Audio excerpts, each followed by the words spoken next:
Hey, what's good? Welcome to the Sabol Brothers on the Baseline podcast, part of the Press Play Podcast Network. Hello, everyone. I'm John Sabol. And I'm Scott Sabol. And we're brothers. And we're going to be talking about Cleveland sports at a different level and a different interest than maybe your normal, typical Cleveland sports right here on the Sabol Brothers on the Baseline podcast. Yeah, so we're going to have a whole lot of different guests on our podcast, a lot of guests that you've heard of, a lot of, big names from Cleveland sports history, but we're also going to have guests of people that you might not have heard of before. They're kind of I call them like the behind the scenes drivers of sports, of some of the sports teams, and maybe giving you a little bit of a historical or maybe a statistical angle that maybe you're not aware of, that you don't hear every day. So we're going to try to, dive deep and kind of get a little bit of a peek behind the curtain as we continue down the road. And one thing that Scott and I have in common, besides that we're brothers, besides we love Cleveland sports, is he and I have a big interest level in the history of Cleveland sports. And we're not talking about just a few years ago, the Cavs winning the championship. We'd like to go maybe a little farther back, but on a different path. And what we mean by that is we're going to be talking about people like Scott just mentioned that you may not have heard of, that have an interesting and unique tie to the sports teams we grew up loving, rooting for, and still do root for. And I think everyone out there, you guys are really going to enjoy what we're going to be able to bring to this podcast right here on the Press Play Podcast Network. So with that being said, Scott, I think it's time that we go ahead right into talking to our first guest here on the inaugural episode number 1. This is a Cleveland legend, my all-time favorite Cleveland athlete. Mine too. Sure. We also have a personal connection to him, to a place where we both grew up. Right. We'll have that coming up in our guest, in our interview, right after this.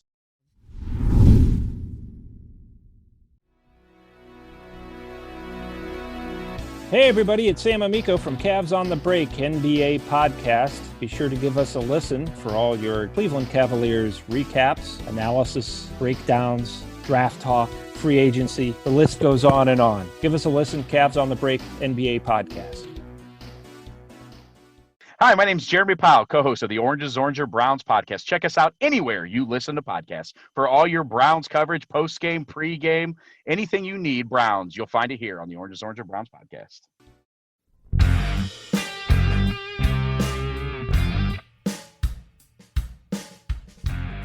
Hey, I'm Jason. And I'm Gary, and we love ball cards. And if you love ball cards too, good news. You just found your new favorite podcast. From breaks to grading. And from collecting to flipping, join us on the Ball Card Show. The sports podcast for the sports collector.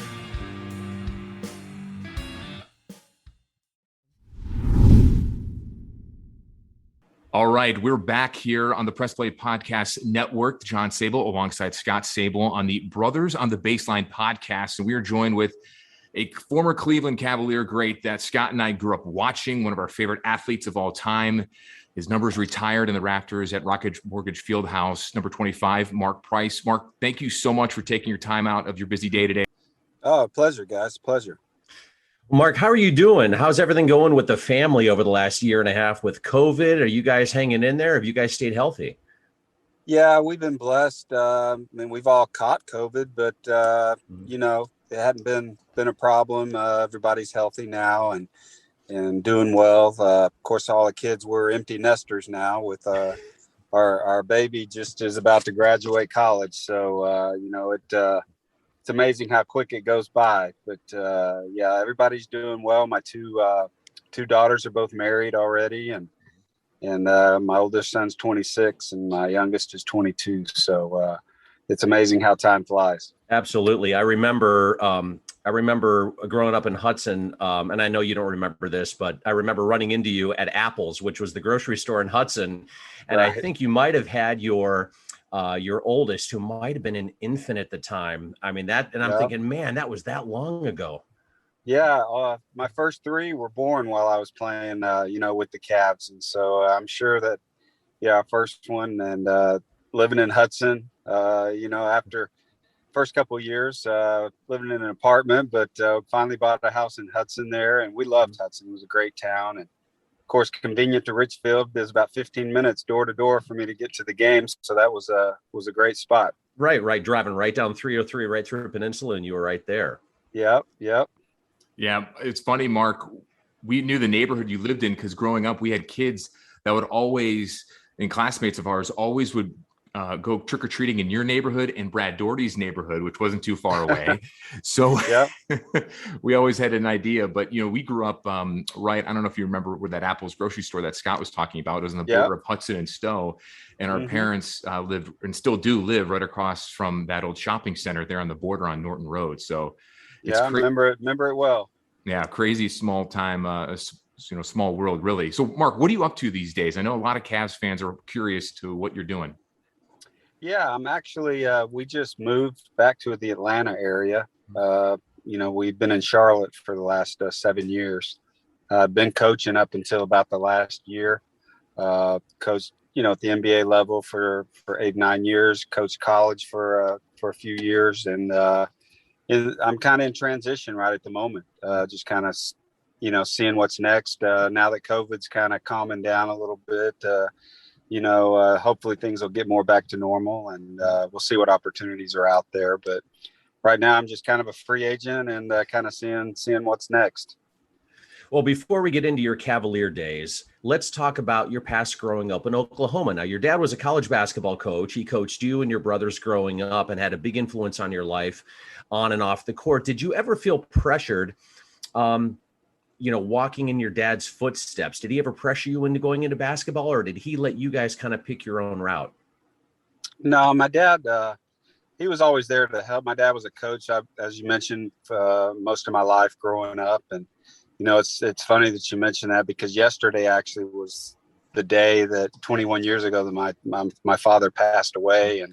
And so it was kind of a sad day yesterday for me, because even though it's been 21 years, my dad was always my hero growing up, and just, taught me so many things, not just basketball, of course, but he was such a good man about life, about my relationship with the Lord, all those things that are so important to me and my family. And he was such a great mentor. But he taught me how to shoot. That's for sure. And, I think I was his guinea pig being his first child, but I can say, I guess he knew what he was doing. It worked out pretty well, but he was so busy coaching most of the time. I think people think, oh, my dad was out there working with us all the time, but he really wasn't. I mean, I think the advantage that I had and my brothers as well is that we were just around the game all the time. I mean, he'd load us in the car, whether he was coaching a college team, he was a, assistant for the Phoenix Suns for 2 years. And so I was just exposed to like so much basketball, and I just took it all in. My mom says, I was about 10 years old when my father was coaching with the Phoenix Suns, and she said most of the other 10-year-olds at the game were running around trying to get popcorn and ice cream. And she said I would sit like glued to my seat and just watch everything those guys were doing. And then I'd go home and try to emulate them. And it was funny when someone asked me when I was about 10, they said, what are you going to do when you grow up? I said, well, I'm going to be an NBA player, of course. Sure. I never quite grew into that, at 5'11", 155 pounds coming out of high school. I think people thought I was a little crazy with those thoughts, but it was a passion for me. And obviously my dad helped whenever he could and gave me guidance along the way. But, a lot of it was just up to me and my dad. I remember many times saying, I'll help you, but it's, however far you go, whatever you do, it's going to be on you. You got to put the effort, the time in, the work in that it's going to take to be successful. Other than your father, what other coach or player or maybe somebody else, a teacher, anybody else made a big impact on your playing career? Well, I think all my coaches that I had made an impact. I can't remember who said it one time, but I don't know that there's any other job or position out there that can have more impact on a young man or young lady than their coach. I mean, you meet a million people in life and you see names and you forget names, but I can almost guarantee if I were to say, what's your high school coach's name? And you'd remember that. I mean, they're people that impact you. And from college to the pros, Bobby Crimmins at Georgia Tech. Obviously, I was blessed to play for Lenny Wilkins my first 7 years. What a great coach and person he was. So, I had a lot of guys to learn from and to look up to along the way, and that was obviously very helpful. What advice have you given your kids as they become athletes in high school and, as they've moved on into college? Yeah, a lot of the similar things that, my parents tried to instill in me growing up. I would be there for them, try to help them as much as I could, but just trying to teach them the work ethic, and, I feel blessed. My oldest daughter, she played some sports in high school, but she didn't want to pursue that route in college. But my next three, my second daughter played tennis at the University of North Carolina, and both my boys have played college basketball. And so, it's something that they've worked for and earned and helped. But just try to instill the work ethic that it takes. I think, even especially kids, I think, whose parents have made it, might somehow think it might be easy to accomplish those goals, but it's not. There's a million kids out there that are fighting for college scholarships or trying to make it to the NBA or whatever professional sport or anything like that. And so it's not easy to get a scholarship. It's not easy to be able to accomplish those things. And so I'm proud of my kids that they put the work in to achieve their goals. Mark, let's talk about your Cavaliers days. I know we kind of just touched on growing up in Hudson for Scott and I, and then you, of course, living there with your family and commuting to those Cavaliers days at the Coliseum. What was it like for you once you got settled into like a small town like that, and then going to a basketball arena pretty much in the middle of nowhere? I know, look at the league now, you don't really have that anymore. Did it kind of give it more of a sense of a community, a tight-knit entity, if you will, when you had the city of Hudson and then you had the Richfield, Boston Heights area, all kind of like, was the perfect storm to have that unity as a team and as pretty much as a community in a whole? Yeah, I think it, for me especially, it was really a perfect place and a perfect fit. I grew up in a small town in Oklahoma. When I went off to college to Atlanta, Georgia, I mean, it was the biggest place I'd ever seen in my life, and so, being able to play and live in a town called Hudson and just the way the people, we were just part of the town. I mean, there's several of us lived in that area and in the surrounding area. And, we just had a bunch of good guys, family guys. We all started having kids around the same time, hanging out at each other's home, but just being part of the community. And I think for our teams, I think that's why, there's such a special place and a relationship with the Cavs fans, with our team in particular, because, I think they felt like they were that we were just one of them. I mean, we were able to go out there and play at the highest level on the basketball stage, but off the court, we were just like everybody else, trying to raise our families and be part of the community and support each other. And it was great. We loved our time there in Hudson and in those years that I was with the Cavs. So we're going to get down to some technical basketball here. Splitting the double team. All right. I remember looking at YouTube clips, looking back at you splitting the double team. And, we took it for granted watching that growing up.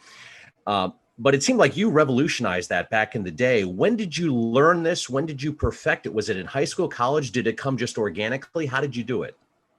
Yeah, I wish there was some great, really, really great story about, how I developed that, out of thin air, but it kind of just happened. I remember very clearly, it was my rookie season and we had played the Philadelphia 76ers at home, and I had a career high for me as a rookie. I had like 29 points. I was just nailing threes all over the place, and times you play games with the same team.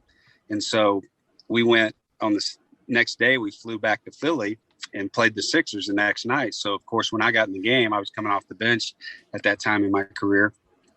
They weren't going to let me go off again. And so they just started jumping me, double teaming me every single time I came off a pick and roll. And I just remember coming off one time and the big guy kind of jumped too far. And I just instinctively kind of, split it right about to the elbow, pulled up and made a jump shot. And Mo Cheeks, the great, veteran guard from Philadelphia, as we're running down the floor, he said, man, that was a sweet move right there. So, yeah, I kind of tucked that away. I was like, hey, if Mo Cheeks thinks that's a sweet move, I think I'm going to keep that and start working on it a little bit. Right. Yeah, Mark, because you don't see very many players, especially like point guards, shooting guards, do that as much anymore, like split the double team like that. It's almost like a lost art. It is a little bit of a lost art. I would say that I think probably the way defenses are being played right now, most teams are switching to pick and rolls now a lot, it seems. And so the opportunity for splitting that, but you'll see it every once in a while, see it at the college level. I mean, I'll see guys do it, and it's always fun to kind of, say, hey, I'm the one that created that. It's kind of fun to watch other guys do it. Yeah. Mark, do you have a favorite memory in particular, one memory of your Cavaliers tenure, maybe did it occur at the Coliseum? Yeah. I mean, so many. I mean, of course, when we had it rolling there, playing the Bulls in the playoffs and all those kinds of things. I mean, that Coliseum was just rocking. I mean, it was such a fun place to play a game. But I think probably my biggest memory, probably the fondest, is when we played Boston in the Eastern Conference semifinals, Larry Bird's last season. And so it was a great series. It went 7 games, and we got to finish it up in the Coliseum, and we kind of ran them out of the gym in game 7. And, so I like to tell everybody I ended Larry Bird's career. That was his last game. And but what a great experience. And, I just felt blessed. So many of the greatest players of all time played in my era. And Larry was obviously right up there with the best. And to get a chance to play against guys like that, those are the memories that I always remember.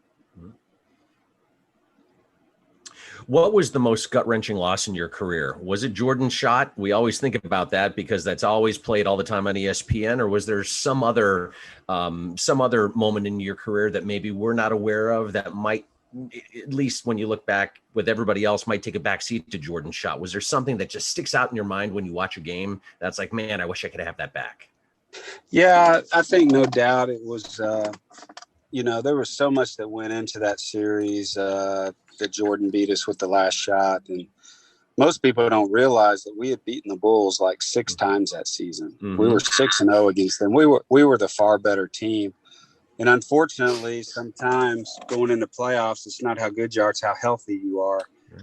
And we were really banged up that year. I couldn't even play in the first game because I had a pulled hamstring. Chicago stole that first game. And also the other thing people don't realize is that was a first round series. Right. I mean, we were predicted to win it, but you only played 5 games. And so the chance to steal a series was so much greater back in those days. All you had to do was kind of steal one game on the road kind of deal. And you could knock somebody off. And that's what happened. We were kind of against the wall, but we had to go into Chicago game 4. And we had to win to get it back to Cleveland. Mm-hmm. And we did. We beat them on their home court. We got game 5 back. And, of course, that last game was just legendary, back and forth the whole game. And 6 seconds to go, we were down 1. A lot of people don't realize that we were down 1. And we threw it in. Craig Elo cut to the basket, scored a layup. Unfortunately, scored too quick.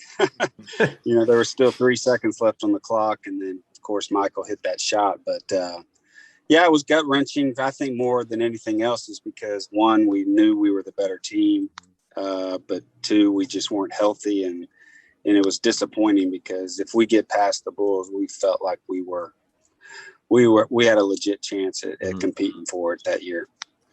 Mark, I don't know, did you get a chance to watch the Jordan documentary last year, The Last Dance? I did. I'm glad our part was early on so I could enjoy the rest of it because I figured that one was going to be in there. Sure. And of course it was. And, it was referenced in that documentary and referenced by Jordan himself that the momentum between your Cavs teams and his Bulls rivalry and maybe, Cleveland's championship aspirations changed when the team traded Ron Harper. Do you agree with that? And as a follow-up, how big of a blow was that to the team when that happened? I do agree with that. Ron and I just at that time, we were really, really young in our careers, but even at that time, I felt like we were top 2 or 3 guard tandems in the league.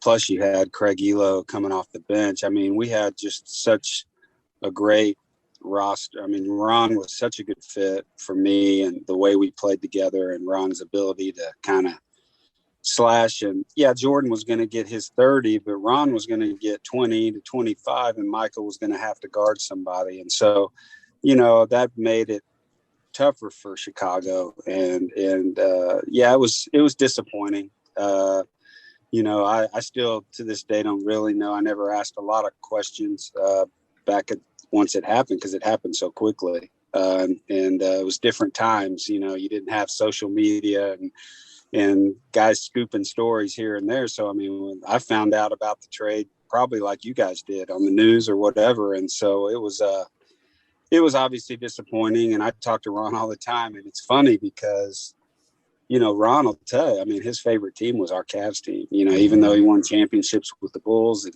all that. Our group was special, and I hated that it got split up like that, but life is life, and you have to deal with things and move on. But yeah, I hated that when he did get traded. Mark, as a follow-up to that, as you're quoted in Terry Pluto's new book, Vintage Cavs, and it's a great book for any Cavs fan out there. And he touched on that Ron Harper situation and talked about the inner workings of what happened. And we don't need to go into it now, but it sounds like, your GM at the time, Wayne Embry, that's kind of one of his biggest regrets is dealing him. And we all know what happened later.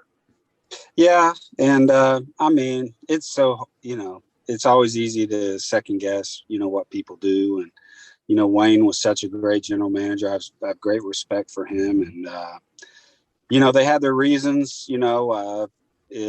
sometimes they work out, sometimes they don't. That one was one that I don't think we quite ever really were able to recover from totally. We were able to compete and do well, but Ron was just the kind of guy, the kind of player that was made for playoff basketball, and was a guy that we really missed when we got to the playoffs.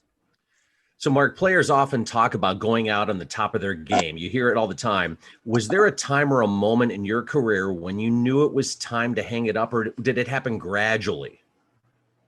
Well, I think I think it just happens gradually. I don't think you wake up one day and say, okay, I'm just going to retire. But, I was fortunate and blessed to play my first 9 years in Cleveland in one place. And we were, my family, we mentioned my kids were born there and raised. And then the last 4 years of my career was with 4 different teams, and traveling with a young family like that, it makes it really hard and difficult. And I just knew, that last time that it was time for me to move on and, kind of try to establish a little bit more of a normal life for my family, my kids, and be in a place where they could grow up. Was it hard adjusting to life after pro basketball? We always hear athletes sometimes that they're bored. They just have that difficult adjustment. Did you have a difficult time adjusting? Not at first, really. I was really beat up and banged up from a long career. I was looking forward to having a few years to just kind of regroup and really get to lock in and spend time with my kids at an early age. And so, I felt blessed with that. But then, I think, when you've had the kind of success that I had playing, that the game kind of keeps calling out to you a little bit. And I start having people want me work, whether it be help them with their jump shots. I started a shooting academy in Atlanta.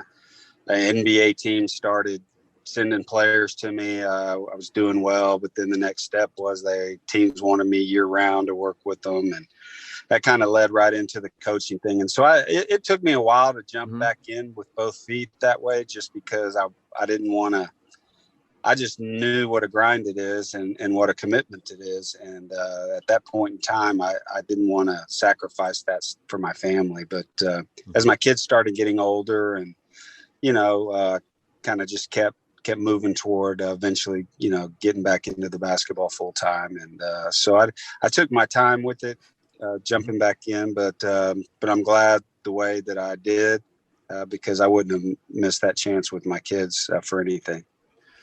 So you got Steph Curry, who's number 1, Steve Nash, and then you, number 2, number 3, all-time free throw percentage. And it's only by like thousandths of a percent when you look at the list. You only need 10 free throws to go into second place. What would it take for you to come out of retirement and go, you know what, I think I can make 10 of these to get into second place? I'm a stat guy. That's why I ask. Yeah, no, I could do that. I could do that in 2 games. But it's funny because I remember this was before Steph, but when Steve Nash was kind of on my tail, I was coaching with the Golden State Warriors one year, and Steve had just actually passed me like the game before they came to play us. And so I went out and talked to him before the game and said, Steve, you got to miss a couple tonight, man, because I got to slide back up. And sure enough, he did. So I went from second back to first for a little bit. But the next time he went past me, he retired. That's funny. I was like, come on, man. But yeah, it's fun, though. I mean, there's just so few guys that have ever shot over 90% for their career. I'm in really good company there. So I'm good. On that free throw topic, Mark, I heard recently in a radio interview, you made 100 consecutive free throws in practice and stopped at 100 because you were bored. How many consecutive threes have you made in a practice and then in a game, if you could recall? I'm just curious, because when I heard that, I was like, oh man, I need to know how many threes you've hit. Well, that's a good question, because I never kind of just sat there and tried to see how many threes I could make in a row. So I don't know. I couldn't really give you a number on that, but I know I used to play a game all the time with guys at the end. We'd shoot about, 25 threes from 5 different spots going around and the goal was to get all the way around without missing. And I was able to do that, a lot. So, but I don't know how many I could have made if I tried to just make them in a row. So who wins a free throw or a 3-point contest, you or one of your sons? I do. Wow, there's no hesitation there. That's great. Because those are standing still. Now, if I got to get out and move with them and play anymore, I don't have a chance. Right. But if I can just stand in one spot and shoot, I think I can still hold my own. And one of your sons a few days ago tweeted a video of you. Was it coming off a screen on like in the elbow or something on the 3, and you dropped it like no problem, nothing but net. So I mean, you still had game. Well, yeah, you got to pick and choose, though. I got to pick my moments. Of course, doing that one day, I have to take about 2 weeks off to recover. Now, Mark, if you played in today's NBA with the major influx of 3-point shooting and attempts, I think, my opinion, and I know Scott agrees with me on this, that your game back in the late 80s, early 90s, and mid 90s would really excel and be more productive in today's game. I mean, you just missed that era. Would you agree? Totally agree. I played in an era where it was, you played through the post most of the time first. Everybody had a great postman, in the NBA back then, and you threw it inside, and, taking the 3 was never just, and I did it. I was a lot of people used to say I was one of the first guys to actually just dribble the ball up the court and just shoot a 3 if I was open. You didn't see a lot of that. The point guard position was a little bit more of kind of a Mo Cheek style, traditional type point guard when I first got in the league. And people probably thought I shot a lot as a point guard, but it's funny because I actually led the league in 3-point attempts 2 or 3 times at 5 a game, and so that just shows you the different style that the game was played. That's like a first quarter stat now. Yeah. Right. I think Steph Curry and Klay Thompson and a few other guys, attempt anywhere between like 9 or 12 threes a game nowadays. It's just incredible. It really is. I mean, I was definitely before my time because I would certainly have fun anyway in playing in today's game. So, Mark, a lot of times when I drive to my parents' house, we get off right there at the 303 exit driving into Richfield, and I point out to my kids, that's where the Coliseum was. And they're sick of me telling all the story, and I always tell them coming down there and watching Cavs games and some of the stories that I have as a fan. But do you have any untold crazy podcast-friendly stories from your NBA days playing in Richfield? For instance, I heard a story of Brad Daugherty I don't know if it was before or after games, he would go out back and like shoot squirrels or shoot deer, stuff that would never happen today. But are there any goofy stories like that from your playing days at the Coliseum? Yeah, it was definitely a different place. I mean, of course, on game day you had all the fans coming, but when we just go over there for practice, I mean, you're just in this big open empty field, and we had a lot of Brad, Larry, all those guys, Hot Rod, they were all into the hunting, fishing, things. Surprisingly, I'm from Oklahoma and I wasn't into it as much, but yeah, a lot of times after practice, instead of, going home like most guys would go out hunting and fishing after practice. So it was a little bit different, but what a great place. It's hard to, I've driven by there myself, and to not even have the building there anymore. I'm just like, it's sad for me to know that that's not there. Mark, when the Cavs moved out of the Coliseum into Gund Arena, I think you played one season there in Gund Arena before you left. When you then, I think a few years later, they ended up tearing down the Coliseum. Did you, when you left or when you came back, did you take anything from the Coliseum as a memento or something nostalgic that you always saw? Because you've heard stories of like Derek Jeter with the Yankees, when they tore down Yankee Stadium, he took a sign or had taken something from the locker room or a hallway or a tunnel. I don't know if you're into that, or if there's anything that you came across that you took, anything to that knowledge. Yeah, I actually got a piece of the floor that we played on, at the Coliseum, just to have it as a keepsake. And so that's pretty cool. But they offered some things to the players, that had played there before they just demolished everything. And so it was a nice gesture, and I took them up on a piece of the floor. I don't know if you remember this, back in like maybe last year, I was tweeting with you about a guy that I know that had went into the Coliseum before they tore it down. And he took your locker room seat. Do you remember? I don't know if you remember this Twitter conversation. He still has it. Is that right? Yeah, he still has it. And he's out in California. His name's Bob Busser. We're going to have him on the podcast later on this summer, but he still has it. And he was telling me about how there was a ton of stuff in there. And then when they tore it down, they left a lot of the stuff in there, a lot of like signage or, cool things like that. And I know fans nowadays would love that stuff. You see on eBay and, auctions, but he's like, yeah, the one thing, he took a few things, but the biggest thing he said was, I walked into the locker room and I saw Mark Price's nameplate, and I saw the orange chair, and it had 25. And I'm like, and he was one of your favorite players, and he grabbed it. Yeah. So I thought that was kind of cool. That is really cool. Mm-hmm. So, Mark, do you still follow the Cavs as they're in the middle of rebuilding? And are you following the draft and everything that goes into it as we kind of head into the middle of the summer?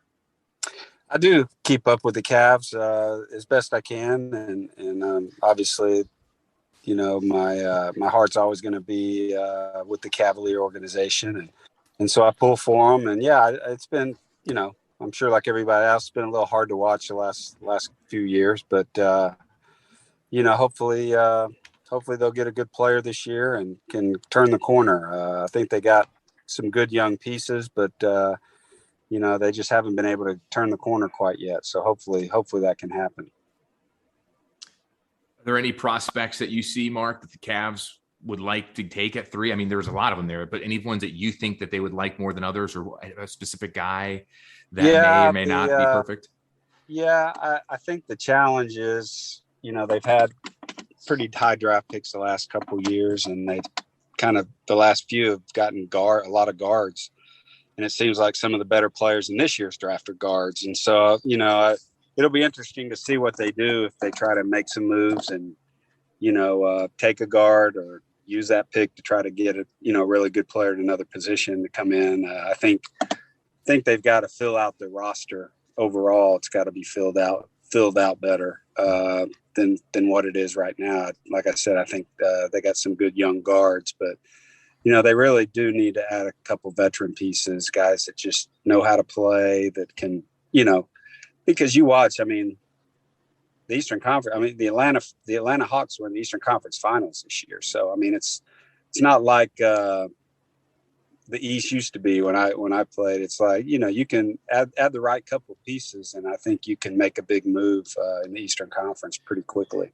Yeah, I don't think the Cavs are going to get him. I think he'll be gone, but I really like Cade Cunningham coming out. I know he's he's a piece that they could really use as a nice wing, that's got a lot of great game. I know the Jalen Green kid in the G League Ignite would be great. Suggs, Evan Mobley, the big would fit nicely. It just depends on where they're slotted at. But I think if there's never such thing as a surefire draft pick, right? But if there is in this class, it seems like it's Cunningham. But this is a good position the Cavs are in, being a top 5 pick. This is where they needed to be, and they have a 3, so they can't go wrong. And they got a nice little decision to make.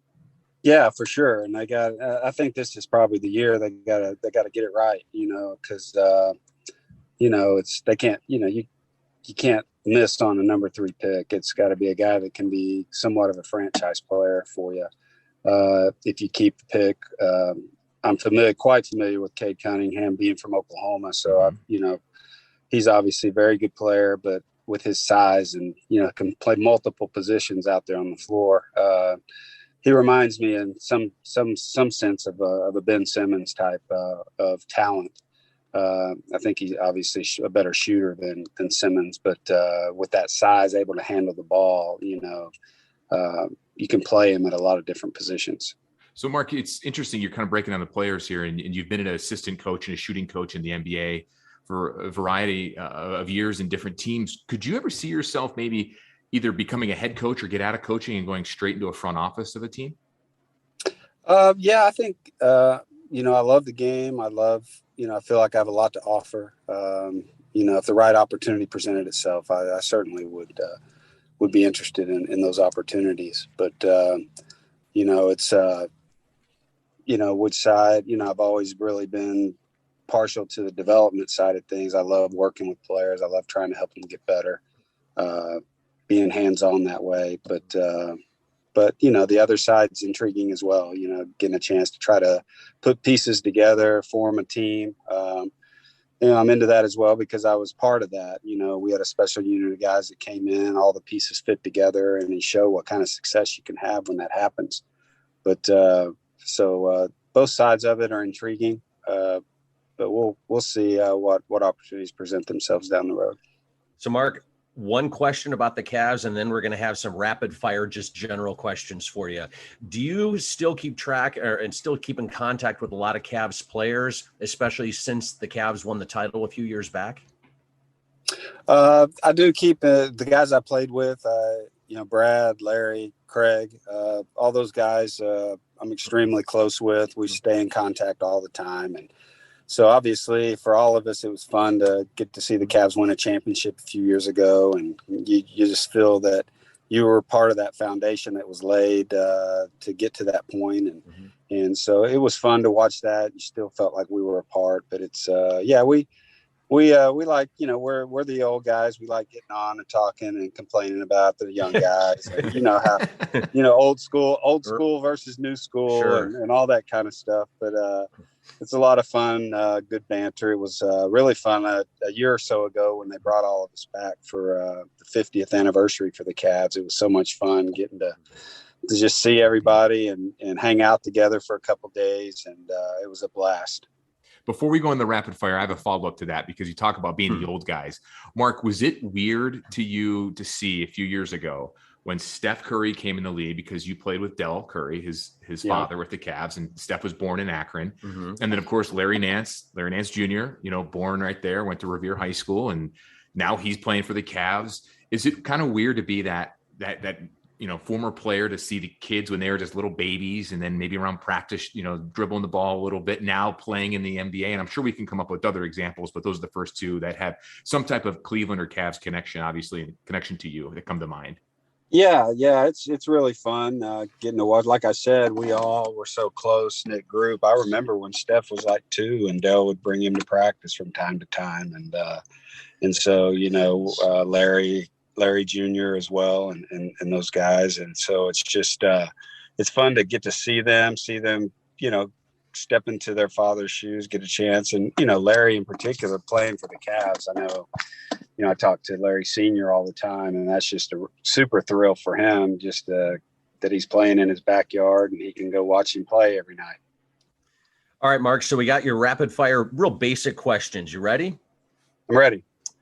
Your all-time favorite musical artist? All-time favorite musical artist. Well, those are tough. I thought you were going to go with basketball. Yeah, that was my brother's question. Probably back in the day, there was a Christian group called the Imperials. They were probably my favorite group. Okay. TV show you and your wife or you alone are watching right now? What's the last series we watched? We kind of like Bull. I don't know if you're familiar with Bull, the crime solving, pick a jury kind of. It's a different little bit of take on a jury scene. So we kind of enjoy that show. Okay, who's better? I'm sure you've been asked this question a million times, but we have to ask it because, that's what we do. Who's better, Jordan or LeBron, if you needed them in a game 7 situation? Yeah, it's hard to compare those guys. People try to do it all the time.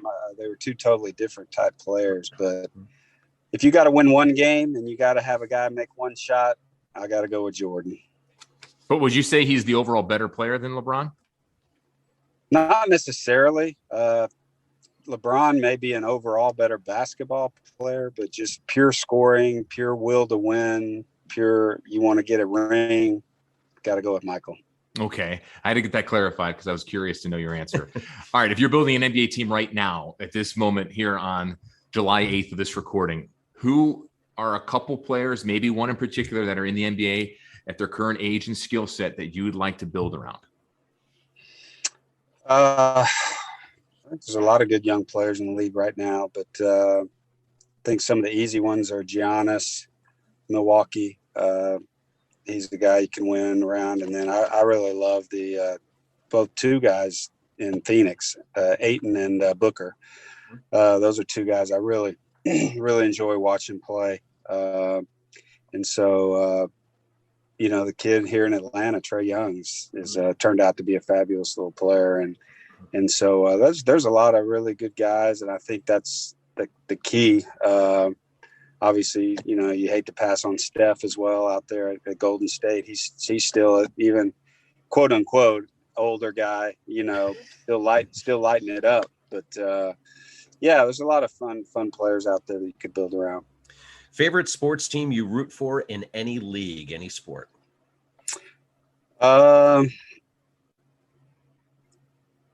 Basketball, obviously the Cavs.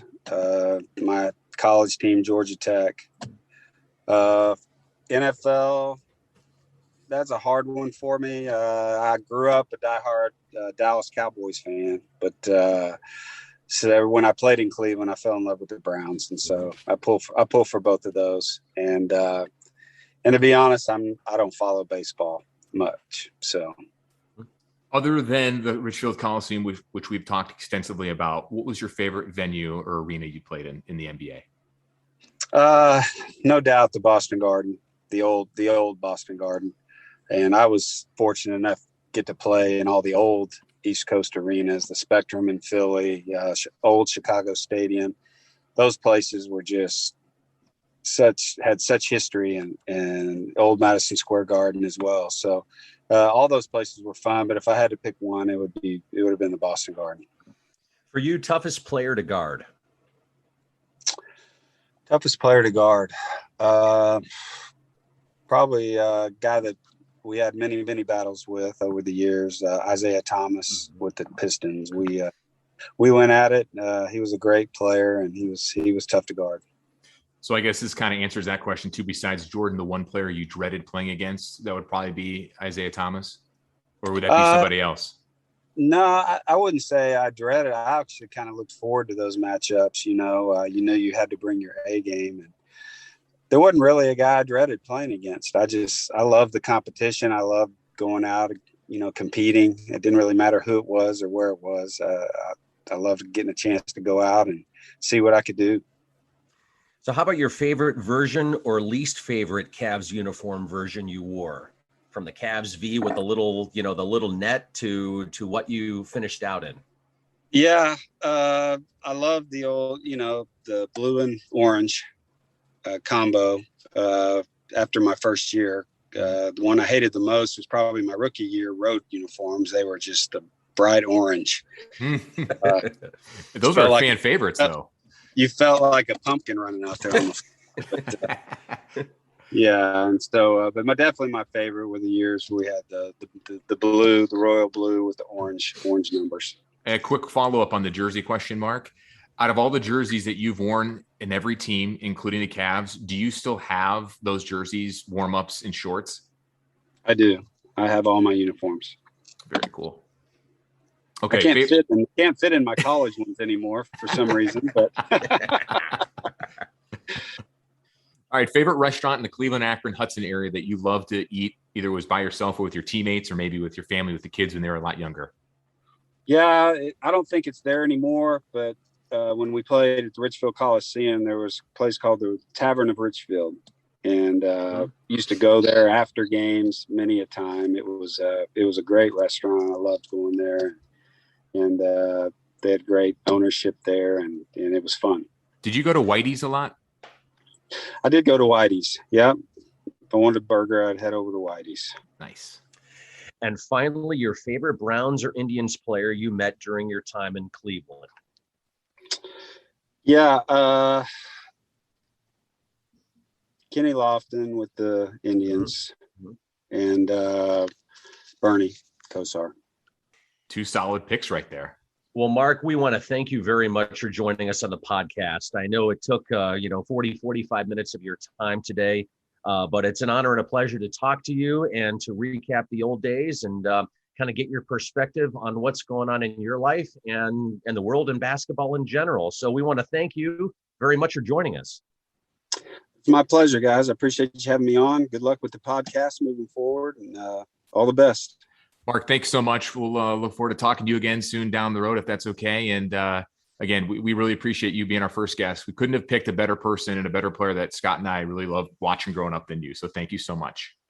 Well, I appreciate it. It's an honor, guys. Take care. See you later, Mark. Thanks. Bye-bye. Well, John, that was a great guest. I'm glad we got a chance to talk to Mark Price.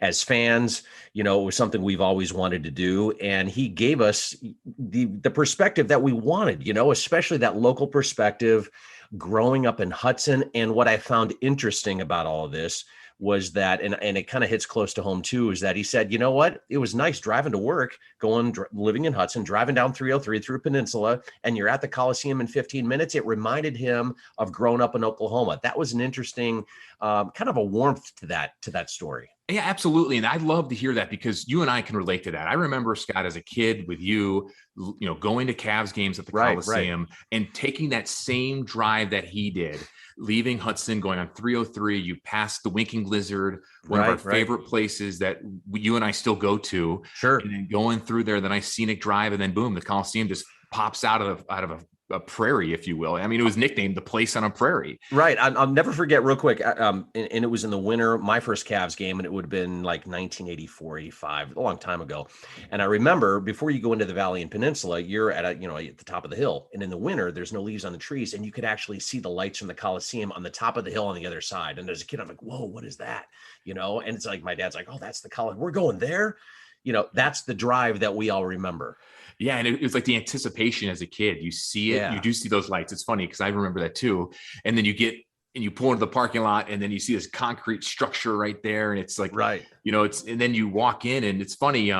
Someone tweeted an old Cleveland picture recently they tweeted a picture of the old Coliseum concourse, and it had the red and the blue and the yellow and the orange, like typical 70s, 80s colors, for interior for buildings. And it's funny, like I remember those colors because the concourses were really small back then. For anybody listening to this that didn't go to those games, the concourses were small. There was only one, and it shared the lower level and the upper level of the Coliseum. And then you had behind you, if you're ordering your food, you had a big glass wall that looked out in the parking lot. So it was a very intimate arena.